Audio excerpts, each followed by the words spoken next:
People are terribly concerned about mask wearing, evidently, and at the same time, we have a presidential candidate who is hiding in his basement. Unprecedented times are upon us, and today we want to take a look around those unprecedented times and examine how this upcoming presidential election might be impacted by a number of influences. Professor Helmut Norpoth, who in 2016 said that Trump had an 87% chance of winning, believes that in 2020, Trump has a 91% chance of winning. So obviously I'm Cindy, and with me today are Ken and Don. And Ken, would you like to do a summary of how you are seeing things at the moment? Oh yeah, sure. So I'm up on the third floor. I'm out on the ledge. I'm getting ready to jump, but I'm hoping Don and Cindy can pull me off the ledge. And everything's happening at once. Riots, pandemic, the Supreme Court's going full pussy hat. The generals are defecting, and dogs and cats are living together, and it's just. What do you think, Don? Yeah, I'm seeing the this sort of panic, but I'm definitely doing my best to throw cold water on the people that are, we had a friend that we are always in contact with that is reacting to whatever the latest thing he saw on whatever cable news network he can get, which is usually Fox, and he's panicking about this or that, and I'm saying, look, it's in the bag. Trump's as good as elected. Just chill. And basically, that's what I think everything is going according to plan. Now, the plan is actually for the Democrats to just totally go bonkers and turn off all of the so-called silent majority. And I think that's exactly what's happening. And I do actually think that's the plan. So we do have some specifics that we wanted to mention, and we because there are so many, as we've all referred to, we want to just kind of quickly examine some of them, and as many of them as possible, actually. And the first one in our list here is Kanye. So I imagine that both of you have some opinions about Kanye. Whichever one of you would like to begin first. Well, sure. I'll begin first because I know the least about it. Although I've followed Kanye, he first came across my radar back in 2016 and has always been pro Donald Trump, and came out recently, and it looks like he's even more conservative than some of the centrist Trump supporters on the the right to life issue and things like that. So I'm still kind of sorting it through, but it looks like the consensus is that it is a positive for President Trump. And although the mechanics of that are a little complex, but Don, maybe you can explain the is he running as he's running as a Democrat? I just don't, let's see what the basic facts are in this. No, I think he may run as whatever he can, and it's basically exploratory, I think he's serious in the long term about a presidential run, and this is just a kind of a trial. I'm not sure how he's going to do what he's going to do, but I do believe there's been, and this is just pure speculation on my part, some back channel communication with the Trump people in which they're basically say, yeah, we're not going to attack you unduly. We're going to give you a reality check, but we're not. But we actually think that you can, whatever black vote doesn't go to President Trump, you will get, and then the Democrats won't get it. You'll help educate the Democrats about who's really on their side, and that's a good thing. So I think that something like that is happening. I believe that this is a kind of a learning process for Kanye, and it'll be very entertaining. That makes people tune in, listen up. In politics, it's not politics as usual, which is a good thing for America, I believe. Yeah, he was one of the first African Americans to endorse Donald Trump, and I think he was roundly chastised for that move. And later, it became more common to come out that way, and we had, of course, Diamond and Silk and Terrence Williams and other people. It's become more mainstream, but he really was one of the first. But I think he received the most attention, or negative attention, from the liberal side, that he was erratic. There was even a point, wasn't there, Ken, where he was committed to a mental institution for a couple of weeks or something, and I'm not sure if that was before or after his endorsement of Trump, but it had to do with his politics and his that he couldn't be controlled, and people were saying he's crazy, and they locked him up or something. Well, that's the Russian. The Russians used to do that all the time too. So it's a common leftist, It is, and he's experienced that, yeah. 25th Amendment, that may come up again too. Dr. Corsi has mentioned that too. So, it's easy to dismiss that. He's obviously very talented. You don't get to that level. It's one of the things about when they criticize President Trump, that he's somehow an idiot or whatever. He runs for president, entry level politician, and wins. So at that level, I don't think there's any real difference. Major entertainer also. They've definitely got some cred mentally to get to that point. Yeah, people don't realize this financial smarts that Kanye has too. And I'm not up to speed about it, but I do know that he's very wealthy and manages his wealth wisely, and that's the word. So he's unlike a lot of celebrities that way. So quick round on this one. I'd say it's a positive. I think, we'll look at this show again in 6 months and see how right we were. But whatever's going on here will impact positively. What do you think, Don? Well, let's get another input from Cindy before we move on. Do you have anything to say about Kanye, Cindy? Because I know you're a big pop culture person. Here's my thought on Kanye possibly being a positive. If we were to have a black female, Michelle Obama,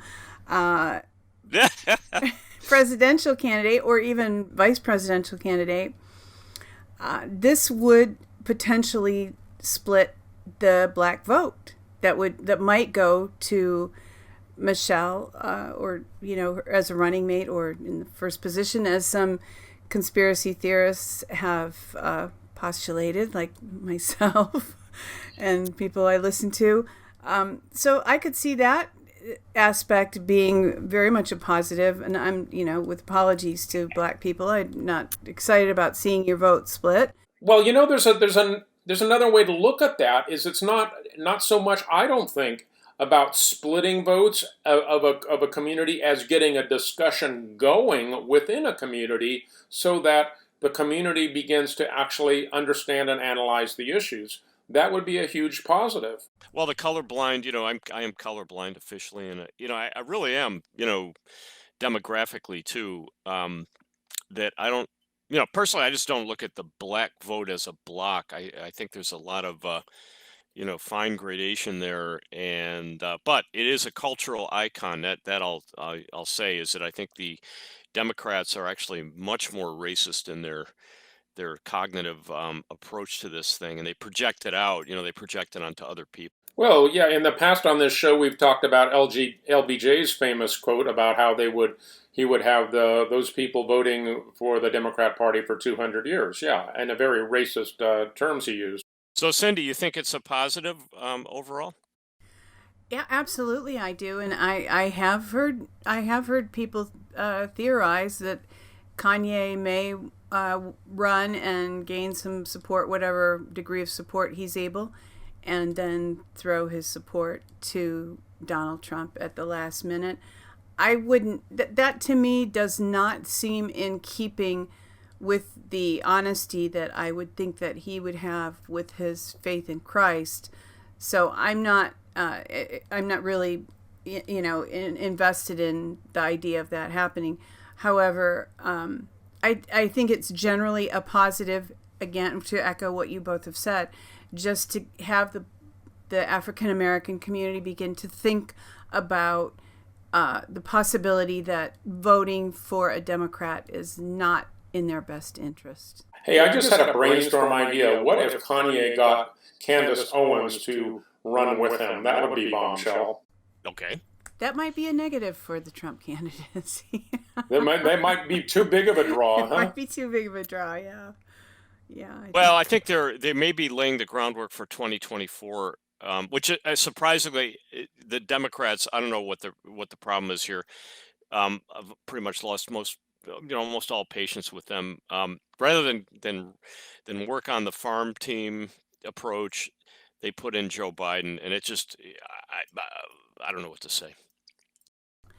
So we won't say any more about that at the moment because we are teetering on the edge anyway of talking about what's been happening in some of the Black community, although in my opinion, certainly not. I don't believe that Black Lives Matter it really is a grassroots organization out of the Black community. But just one thing that certainly is impactful considering politics on any level this summer is the riots that we have seen and the attempt to destroy American history through the destruction of statues, and maybe more significantly in the context that we're discussing, the effort, which I believe is there, to make white people feel threatened to the point that they also become aggressive in response to the violence that has been seen in cities. So Ken, you probably have something to say about that. Yeah, it's been interesting. I'd say that the provocation, what the concept we're dealing with psychologically is basically the poking the bear, basically, coming up with something that draws a response that's beneficial to the true strategic objective. And I really think the Democrats have lost the vector of dissent that they needed. Things had been improving. So what they had to do was try to relive the 60s again, their heyday, and bring back the riots. Exactly. That's it. That's what they're trying. And let's do this again. We'll just like reset the whole deal.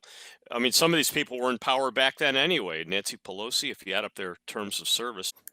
And I even see the Democrats trying to run the script that Trump is Nixon. They want Trump to be Nixon. Yeah.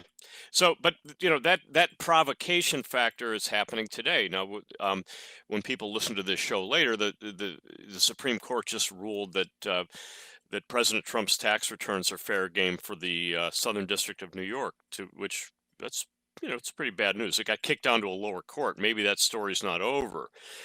But what they're trying to do is provoke President Trump to make a mistake, and he reacted rather abruptly on Twitter and spelled a word wrong and redid the tweet, but he didn't take the bait yet, and I don't think he will. I think once President Trump settles down a little bit, he may realize what they're trying to do is that they're really trying to. They have an asymmetrical. When I say this, the liberals have an asymmetrically larger voice right now than their true plurality, and they're trying to amplify that voice enough to get a counter reaction. And I think the smart move is probably not to do anything, although I do have some concerns about Barr. I don't know what he's up to, and I'm personally not that optimistic, but I know we may be delving into a side topic. We were on the riots, but we'll move on. I think we'll hit that one later. But Don or Cindy, what do you think of what do you think the final impact of riots will be? And I'll leave my part with, I think it would be positive for the reelection of President Trump that people will vote for safety and security over this vague, white privilege racism meme that they're trying to sell us. Absolutely, Ken. And I think that, as I said before, this is exactly the way that Trump's campaign people wanted to play this. Right now, I believe, and I saw a tweet from Larry Schweikert. I don't have it on the screen right now, so I'm just going to paraphrase it. But he said basically what Trump is doing right now is, in basketball, it's called a four-corner stall. You control the ball, you pass it around, you make your opponent run after the ball, and you've got the ball in your court, and you can take your shot anytime you want to. And I think that's the political equivalent of what's happening now. And then there was this tweet from Gavin McInnes, which actually wasn't a tweet, this was on Parler. He said, "If I was running Trump's campaign, I'd try to think of a way to show America how the Democrats will happily let their cities burn. After the riots started, I'd high-five the president and say, 'We're done here. Let's go grab a beer.'" So, Kavanaugh. I think that yeah, I like beer. That's kind of how I see it. That's their plan. All they got to do now is stall. They know that this whole mask and coronavirus thing is just getting people fed up, and they're done with it. Nobody buys this. Well, I shouldn't say nobody, because I've had discussions online with people that are just seriously wanting to be good people, and they want to wear their masks because they know it makes people less afraid. They're not afraid, but they don't want to make people afraid by.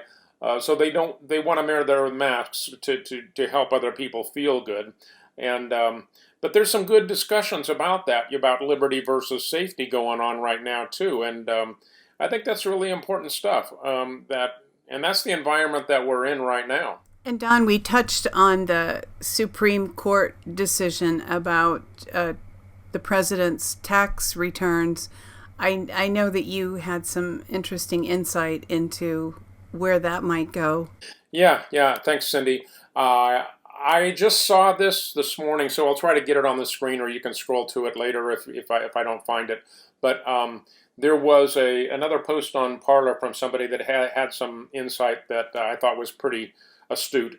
But for a long time, I have been thinking that President Trump is no dummy. He's actually been dangling this tax return bait out there for the Dems for like forever.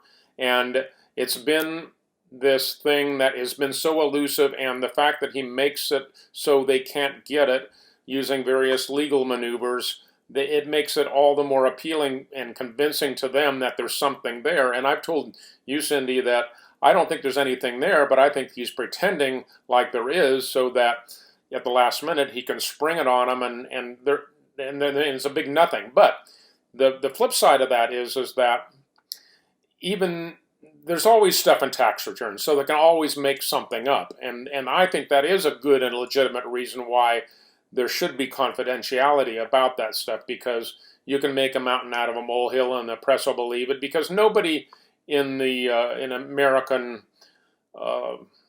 electoral landscape, in speaking of the average population, lives a lifestyle that's anything close to President Trump. So anything is going to look like a crime. Any smart financial decisions he makes is going to be easily made to look criminal. Now, the other possibility, so that's a good reason for him to actually avoid this, and I think it's legitimate.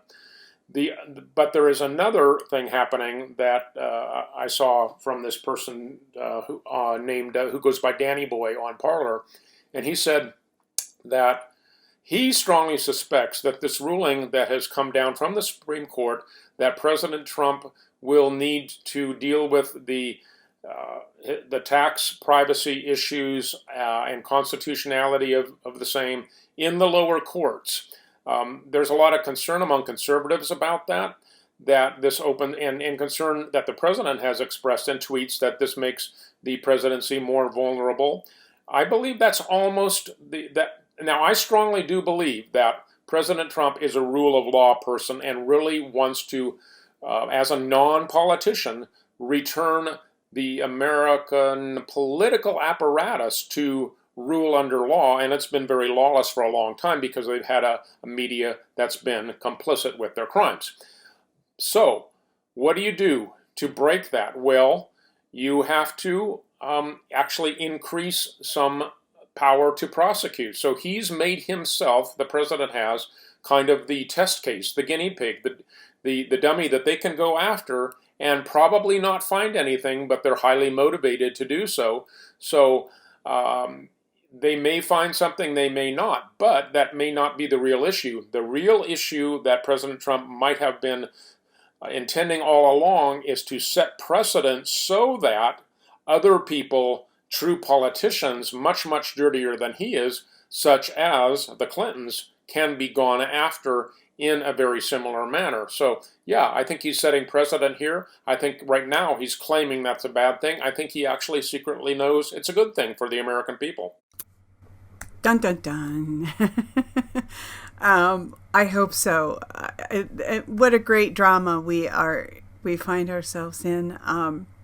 These things that, just are happening all around us. And the online phenomenon Q sometimes says, enjoy the show. And we probably would be able to have a lot of fun if we could just relax and enjoy the show. But I think everybody is so amped up emotionally because this is the future of our country, ourselves, and for those of us who have children, our children and grandchildren. So let me just check what our next... Fox News. Oh, yes, thank you. Would you like to discuss that, Ken? Sure. So what I see here, we'll kick this around, is a marketing strategy. It's really fascinating. And of course, Tucker Carlson is, I think, the highest rated, and Sean Hannity is up there. Their shows are pulling in vast amounts of viewers in the evening, and that's a positive for President Trump. But I just wanted to explain what else they're up to, and I also see news stories on Fox that are, just Biden is ahead in the polls, and there's been some kind of surprisingly negative stories about the election that are appearing on Fox. But I don't think it's politics. I think it's a marketing strategy, and I think it's a brilliant marketing strategy if that's true. Is they're grabbing the center, and we might have mentioned this in another show a while back, but what I think they're doing is they're taking advantage of the fact that their competitors can't be positive about President Trump. So Fox News has the ability to straddle both sides effectively with a very strong anchor on the right side of the political spectrum, and then reaching over to the left side gradually. And what they're really looking for is the center. They're looking for the people that don't pay as much attention to politics and pay more attention to their jobs and their, whatever, it's just the undecided voters and so on. The people that don't want to be right-wingers.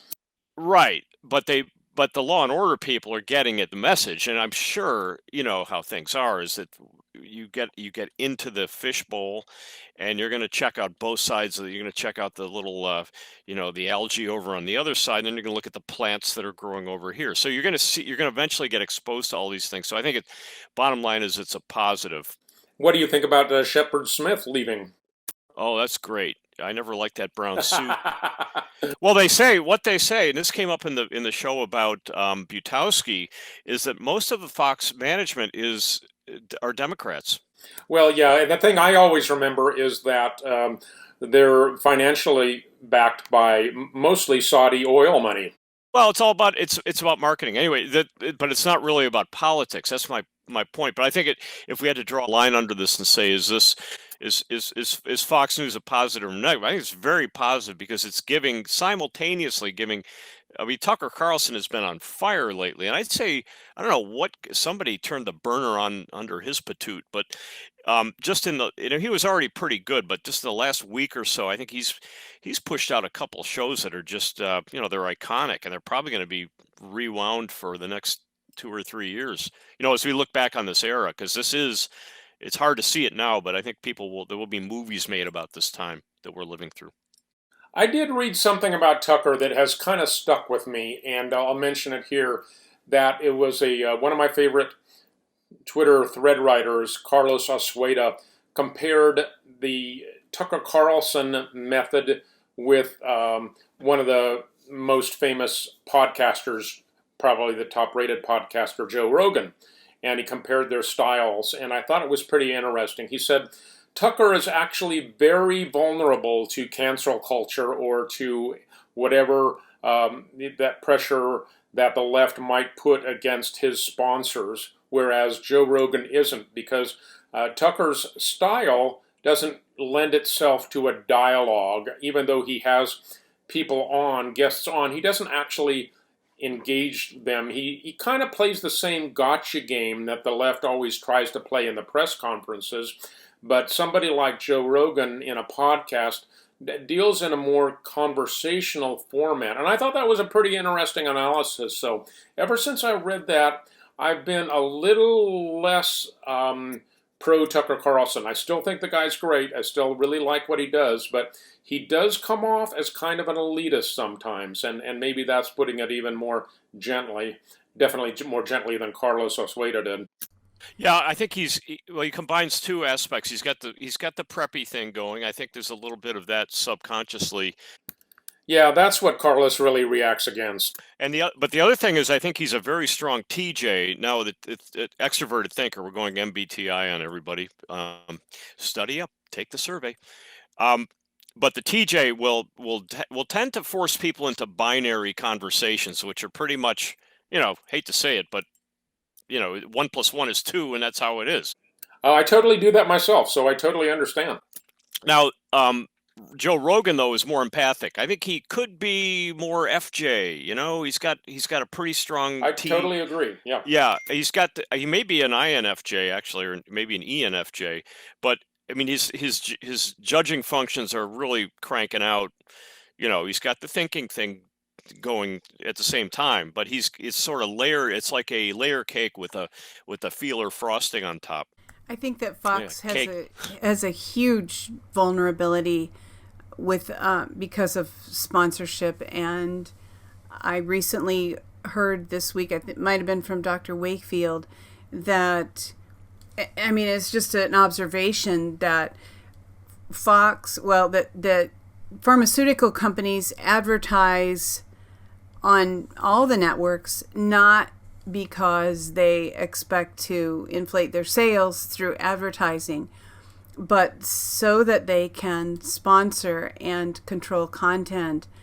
And the fact that Fox is in that paradigm makes it creates a paradigm for them that they need to stay within the four walls of a box, that they're not able to go beyond what their sponsors will tolerate. And I don't know how Tucker does get away with some of what he does, but I feel like Fox, the executives at Fox and probably their sponsors, are playing a kind of long game to draw in conservatives and to do, not Tucker, not Sean, but long term, I think that the corporation will do, if they can get away with it, will do a kind of bait and switch where they will offer conservatives these opinions that they agree with and gradually either change them or diminish them or completely do away with people like Sean or Tucker. And I remember this happened in 2008. We were really, Don and I were devoted Fox watchers, Fox News watchers. And there was kind of a shift in 2008, and they didn't, this is very subjective observation on my point, but it seemed to me that they were not quite as conservative as they had been. And I have concerns that this will happen at some point down the road in the future. It might even happen before November. So I'm very cautious about Fox News while enjoying what Tucker and Sean are saying right now. And of course, Maria Bartiromo too. Yeah. So sorry. Let me say this though, on just last thing on this topic for me is Fox may be positioning themselves to basically tell the advertisers, well, you know what, where else are you going to subconsciously, where else are you going to go? Because now this is the brilliance of their strategy. They're getting on both sides of the spectrum, and I'll tell you, Fox doesn't care about. It's my premise here is that Fox. It's not about politics. It never has been. It's about how many, for lack of a better term, how many asses they put in the seats, and it's a New York City thing. It's really from Trump's area too. Is it's commercial. It's a commercial enterprise. And I think if they get enough leverage in the demographic for viewership, they're gonna have to the advertisers are gonna have to realize that sure, they can fake it, they can make threats, but I think if they're level heads at Fox, and they probably are level headed, they will realize that that's a false. It's a PR move on the corporation's part, but I don't see that being they won't be able to force that issue as well as they could with MSNBC or even Facebook or one of these places where they have a vested interest in maintaining a political continuity. Well, again, I agree with you that it's all about the bottom line, and it's all about maintaining an audience. Well, I'm going to back off that. It's not really. The thing that the dirty secret about all of news media is that it's never really been about the news. It's all about maintaining a narrative, and until the rise of the new media, which is social media, until that happened, and to the extent that President Trump basically got elected by means of intelligent use of the new media,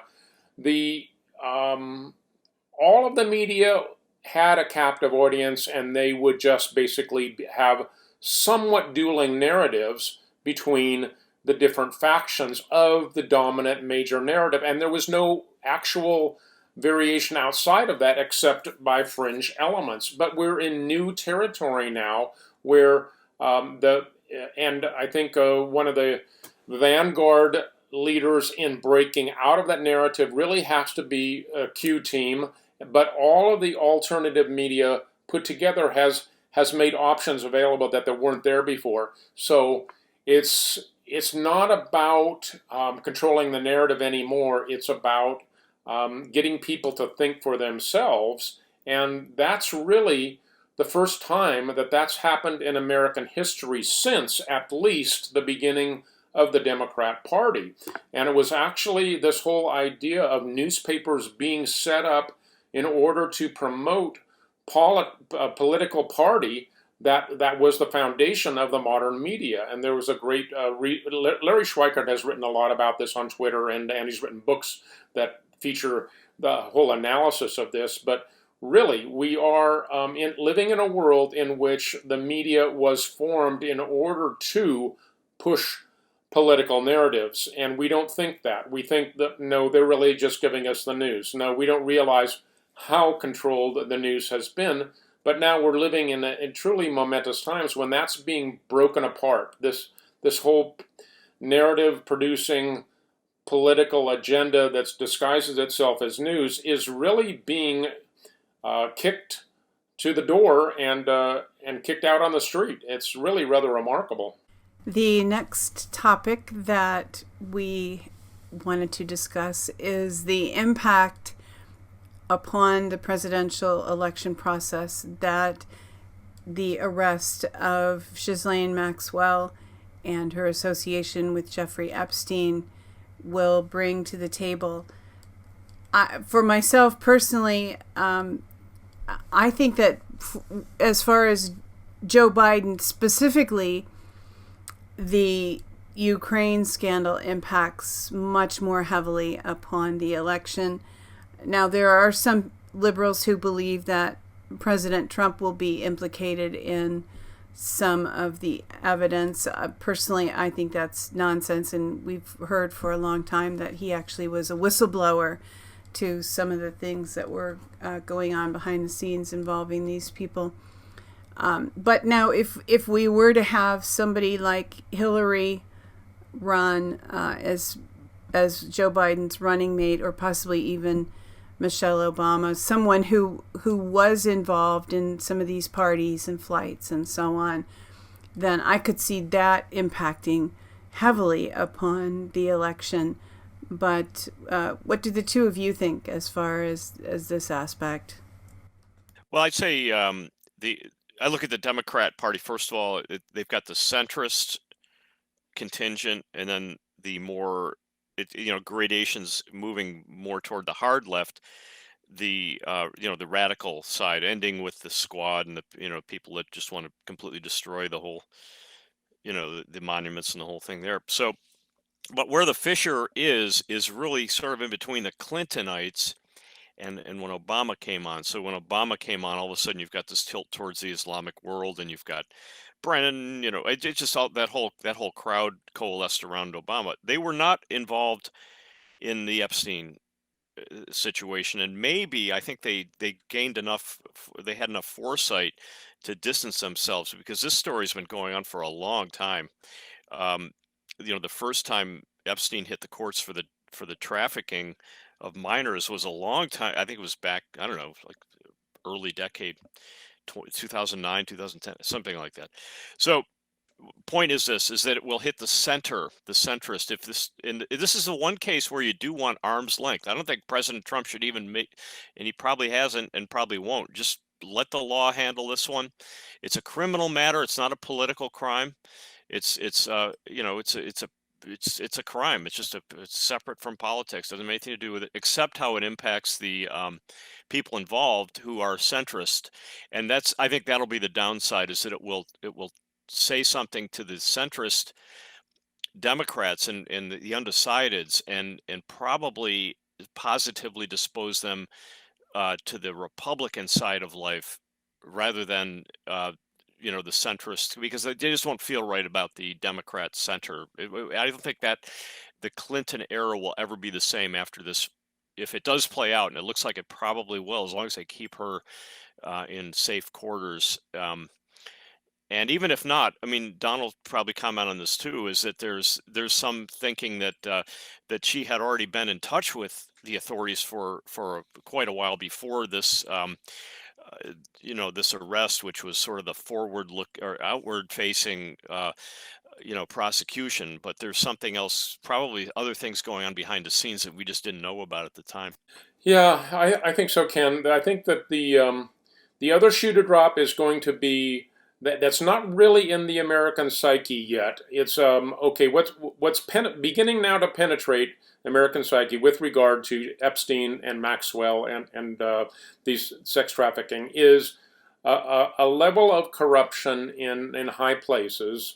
But at this point, it kind of just looks like they're doing some illegal sex stuff. And the next shoe to drop in people's minds, which I don't think we're really there yet, is the whole idea of control by blackmail. To many people that have given this some thought, that's obvious. That's the obvious motive. But I don't think that has really hit home yet with middle America, with average people. They just say, oh, well, rich and famous people having their sex parties. That bad thing, bad people. I don't like my favorite stars as much anymore. But when you realize that the whole game has been rigged by means of the blackmail, that there are connections to foreign governments like the Israeli Mossad and the British, UK, Crown, all of that really make Americans no longer in control. And these are the people that you are given to look to for your viewpoints and your entertainment. Well, once people see the control mechanism, they're going to look at this whole thing very differently. And I believe that hasn't really even started to happen yet. I believe it will be ramping up probably within the next few weeks, and it will really have grabbed hold by the time of the election. So I think we're looking at a massive awakening, and that's what that will be, when people realize the extent to which public life in America is controlled by blackmail, and politics and legislation, etc., is controlled by blackmail, and the horrendous nature of the crimes that are being blackmailed. that it's all about, that I don't think America will be the same, and we still have a ways to go before that fully penetrates. And the sharing of technology is one of the most significant aspects that I've heard mentioned in blackmail, that I've heard speculation that Hillary's email server was public so that it was easy for agents to get American technology. And that actually was even going on when Bill Clinton was president, that technology was being passed to the nations that I had heard were Israel and China. So there aren't, that is at this point, I want to say mostly speculation, although people have said they have sources for that.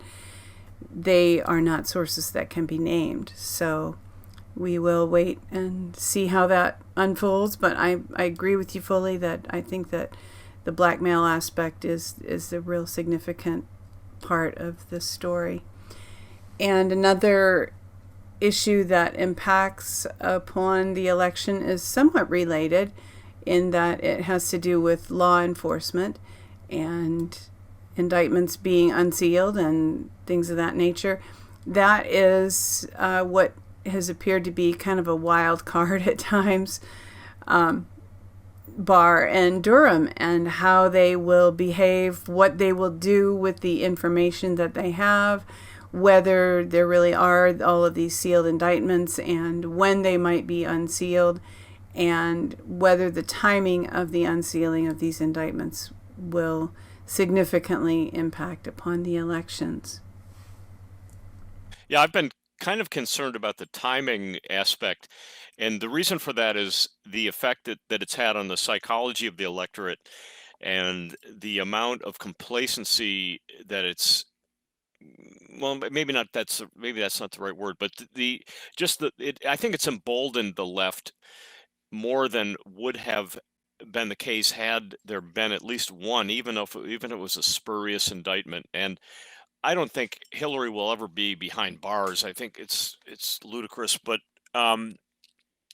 just even if it was like the Trump, the Mueller probe was spurious, but you can see the political effect that had. And I'm just, this is why I'm a little concerned about this whole thing, is that I look at Barr, and he's kind of he's a Cheshire cat. He's a little hard to read for me. I know a lot of people have a lot of faith in him, but I have to take the other side of that. Just being sort of pessimistic in general about strategy and looking at the worst case scenario and kind of building from there. I'm just a little more conservative about the defensive end of it. And that's just the problem I see with this, is that the pace is very slow. Now, the enforcement edge of this thing, justice is a two-sided. You've got the prosecution, you've got the judgeship.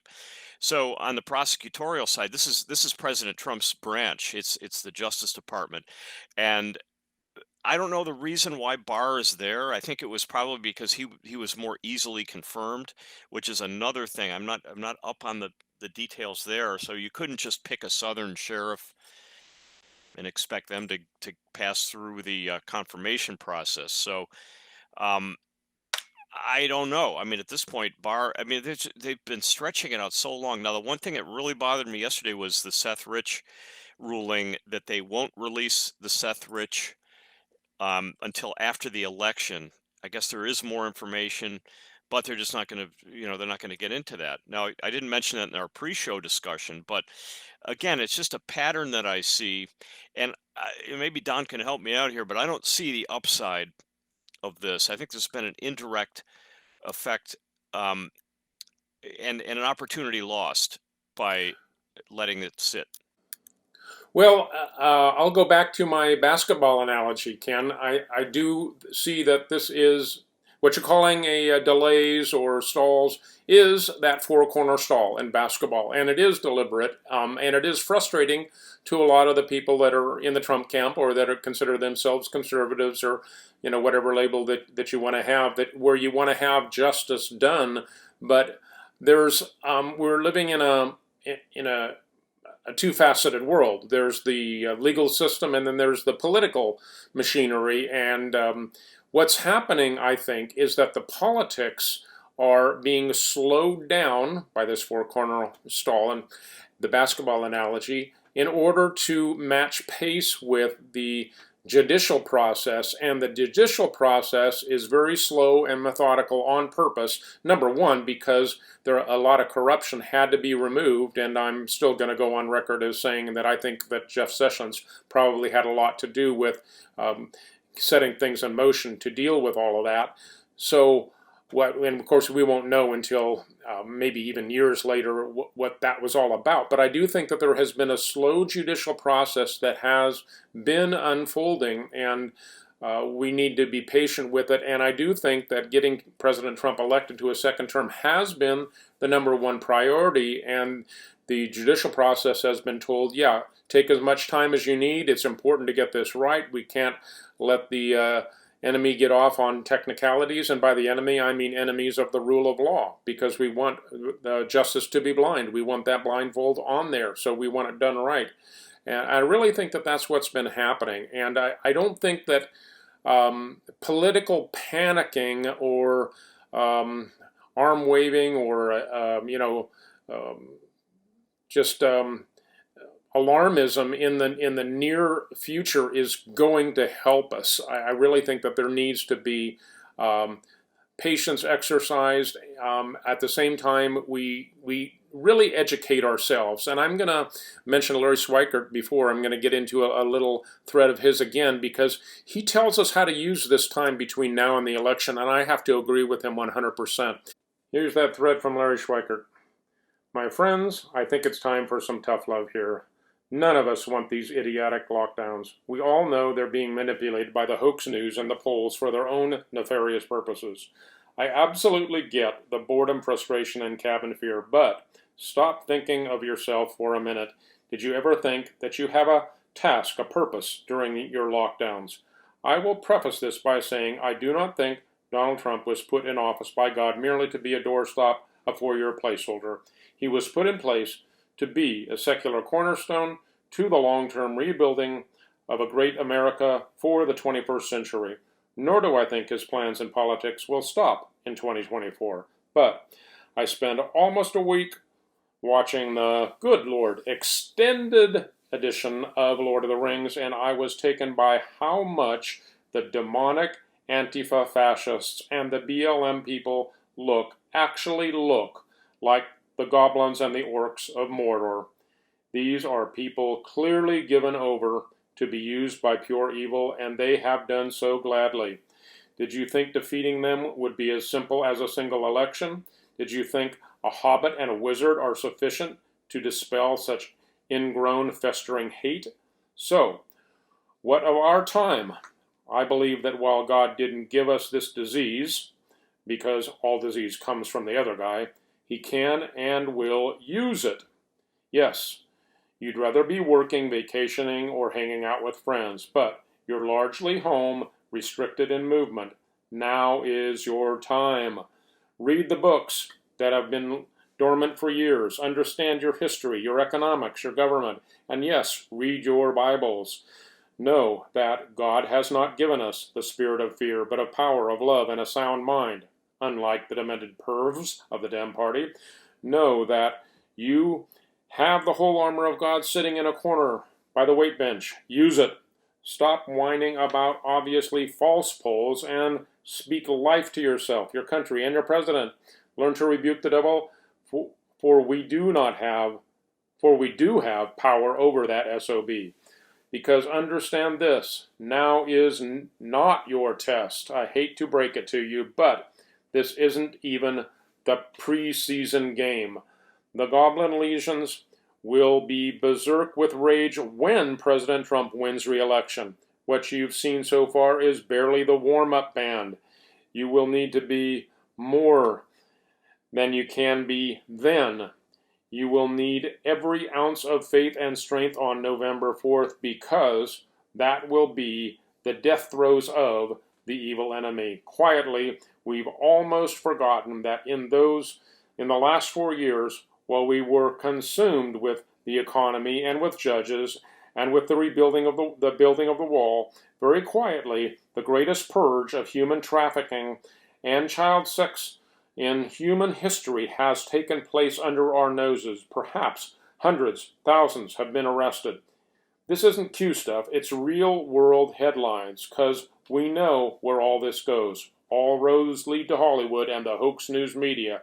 They are cracking.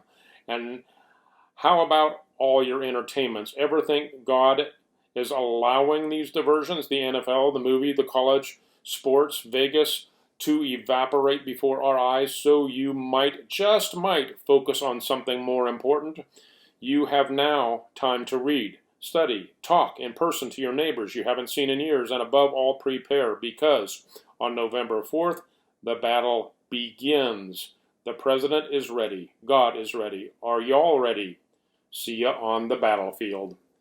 And that's a great perspective to have in this time, I do believe.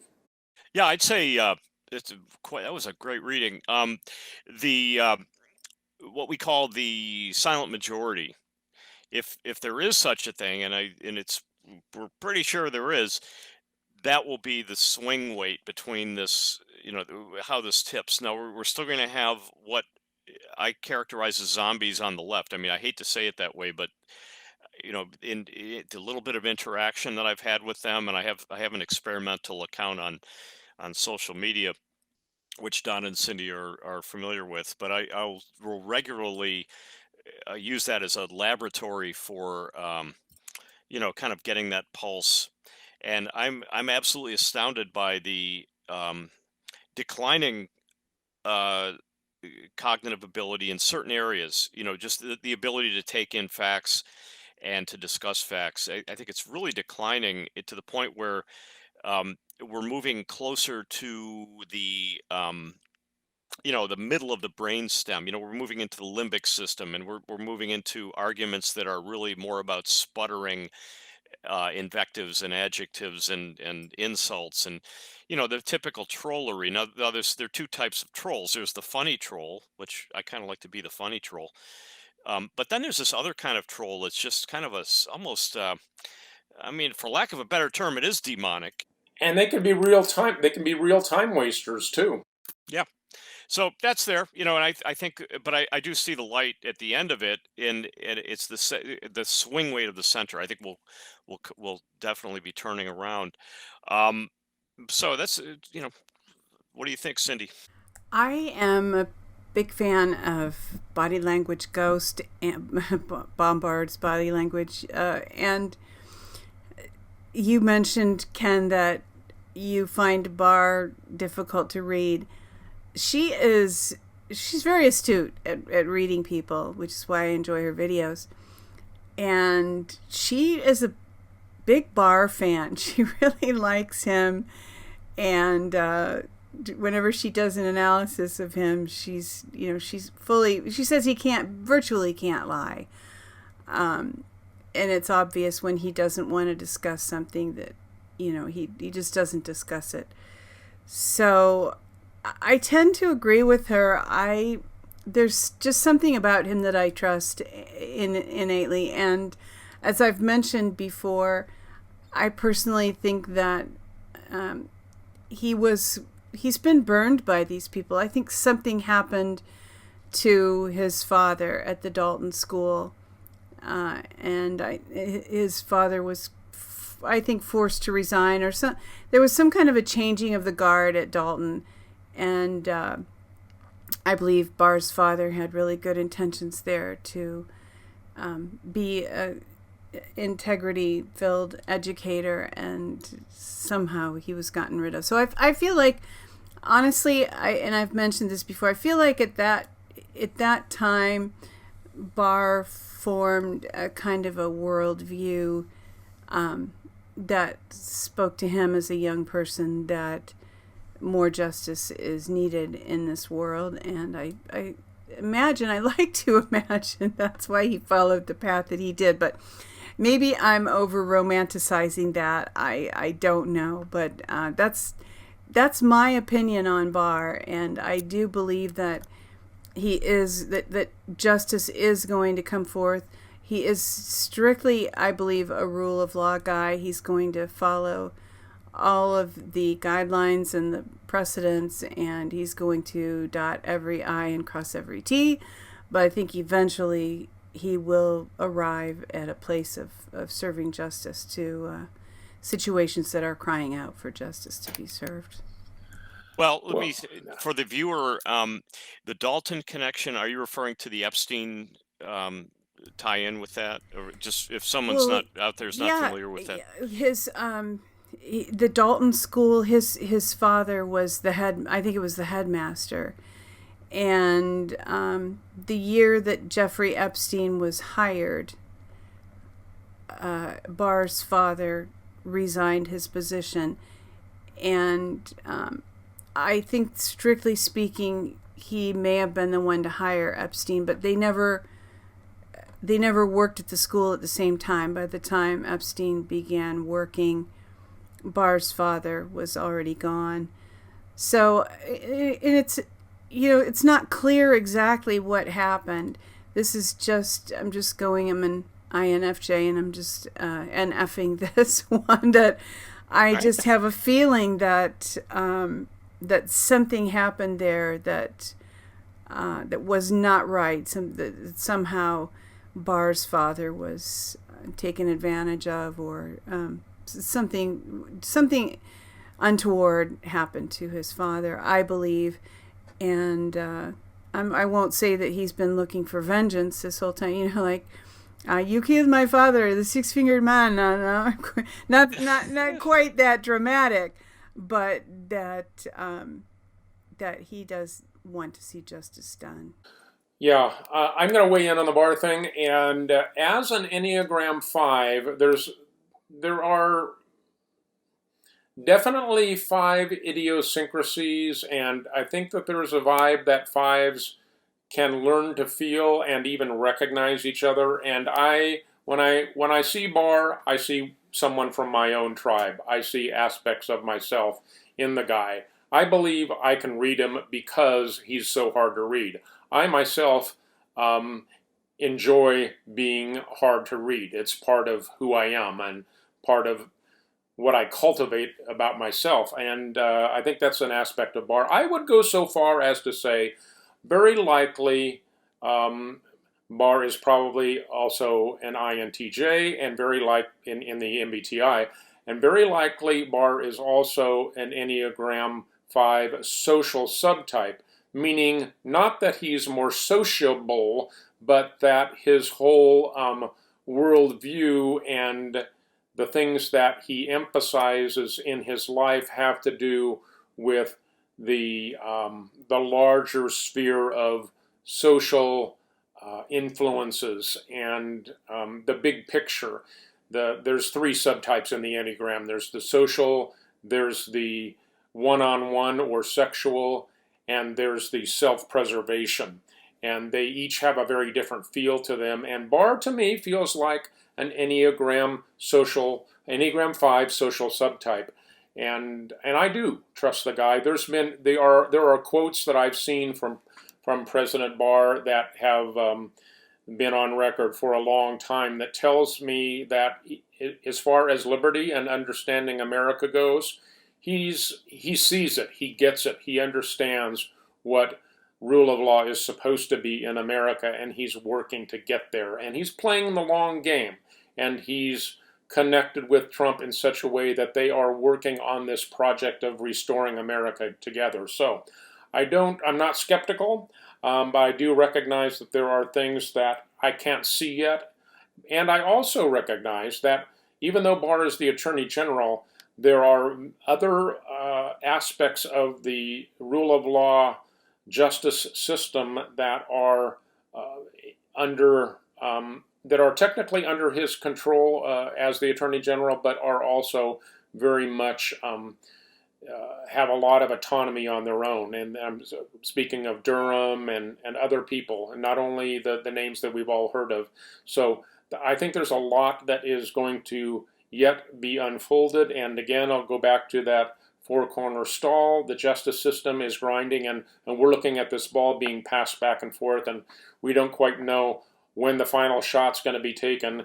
But I think it's soon. But so be patient and study up. Yeah, I'd say I just popped up the MBTI for William Barr. This is on the personality database, so it's a small sample, but the number one choice was ISTJ, number two was ESTP, and then the third one was INTJ, Don, as you said. But the interesting thing here is that there would be a lot of compatibility with President Trump if you had the first choice, which is the ST, so they're on that same sort of channel. But the interesting thing is the ESTP being the second choice, and that makes sense, and that would be the same as President Trump, and that would be comfort with chaos, and although expressed differently. But I do see this. I'm going to side with the censor interpretation versus the intuitive. I'm not, just on record, I see the guy as a clear intuitor. Oh, he may be. I'm going to differ with that website, because that's just one of those things I intuit. But yeah, obviously we're each going to have our own opinion. Well, his fluidity, what I was getting at is that he could be balanced, he could be individuated to the point where type doesn't really mean that much, and so he's capable of, floating through these areas. But to me, he leaves a sensor impression, meaning whether or not it's his dominant function, he's still, he's got that toolbox. He can go there, and he can relate to President Trump better as an ST, I think, than if he was an NT. An NT would probably try to dominate the situation a little bit, but I don't know. It's But the one thing, just in last point, is the Supreme Court.